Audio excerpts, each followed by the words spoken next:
boom, pow, smack, shazam.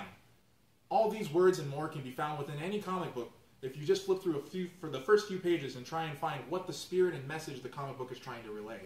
The comic book industry has actually utilized this practice for many years, since the beginning of American comics, to try and orchestrate and illustrate points to a wider audience corresponding with political and social events.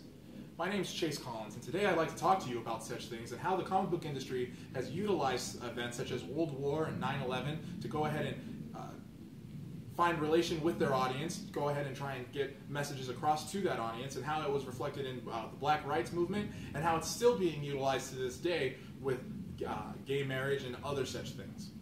Now, I don't need to go ahead and explain to anybody that the comic book industry is a multi-million-dollar industry, racking in millions of dollars every time they release a blockbuster hit every year. But it's important to realize that comic books actually originally started for America, as far as the major sweep of them, during World War II. I have a quote here from Corday Scott, who is the CEO from Marvel during the 80s, and it goes, "Comics brought superheroes into the war effort when the United States finally entered the war," speaking of course of World War II. Headed by Elmer Davis, the OWI focused on coordinating all media for the war effort. The comic book creators cooperated with the prevailing attitude of supporting the war, end quote. So obviously this has been something that's been going on for quite a while. Now, actually, did you know that Captain America, one of the major propaganda users during this time, got his start by punching Hitler in the mouth? I mean, if I was reading the comic back then, I'd be really pumped and really animated. This is exciting news. Here he is. Here's America focusing on the greatest threat that America's ever known. Nazi Germany, and he's punching him in the mouth. And this was utilized by everybody. So comics were a major deal back then. They were cheap, they were affordable, they were portable, and they usually had some kind of message in there indicating the struggle between good versus evil, and having the patriotic good win. And they've also used this during major events such as 9/11. A lot of you may not know this, but Spider-Man, unlike Batman or Superman, actually takes place in a real U.S. city, New York. So when 9/11 happened, Spider-Man issue 36 came out, and it was an entire issue of Spider-Man beating himself up for not being able to stop this. He should have been there. He should have helped them. Throughout the pages, you'll find people running in panic as they're blaming Spider-Man for not stopping the planes. So having something that's this widely known, this personal to everybody in the nation, is just indicative of what they've been doing for a while.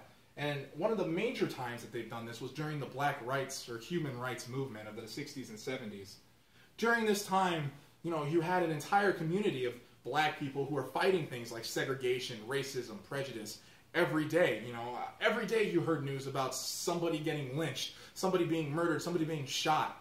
And so it was a really hard time for these people. But back then, black comic book heroes weren't that major. So Marvel came out with the first ongoing series for a black hero known as Luke Cage, Hero for Hire. Now, I love Luke Cage. He is my favorite hero, and I'll explain to you why.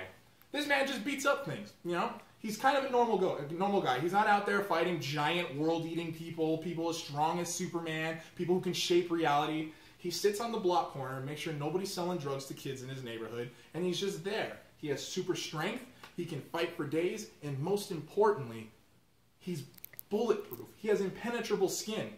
For a black superhero to come out during a time of such oppression, when people were getting chastised and beat upon just for the color of their skin, to have his #1 defense against anything be his skin was major. It was huge. It was pivotal for this community to have a hero like this, to have somebody relate to them. So, comics have not only done that, for major, wartime or major social events, but also for heavy debates within our own societal opinion, such as gay marriage. Now, comics, they've released, some black superheroes since Luke Cage. You have Luke Cage. Like I said, I love Luke Cage. He's awesome. You have Black Panther, Spawn, who's actually the wife of Black Panther, but, not Spawn, Storm, who's actually the wife of Black Panther, and then Spawn, which, he's black, which I'm pretty sure some of you didn't know. But, so since they've come out, they started focusing more on, a bigger issue, a point of hotter debate, such as the gay marriage and the gay community. So you have Batwoman, who is a lesbian. You have Alan Scott, the original Green Lantern, who's gay. And then even in a major comic book such as Astonishing X-Men, which everybody knows the X-Men, they focus on something major such as gay marriage too. So I've gone over, how the comic book industry has utilized events such as war and social movements to be able to orchestrate that to their audience, their own opinions, and how it reflects our own growth as a country. How the first black superhero was brought about during the human rights movement, and how they're still doing that today with topics such as gay marriage. So I just want to say to you, the next time you pass by a comic book and think that it's just for kids, I want you to stop and think that, hey, you know what? Maybe this comic might have actually done a major thing to help somebody get past a really tough time. My name is Chase Collins, and thanks for listening to my tale.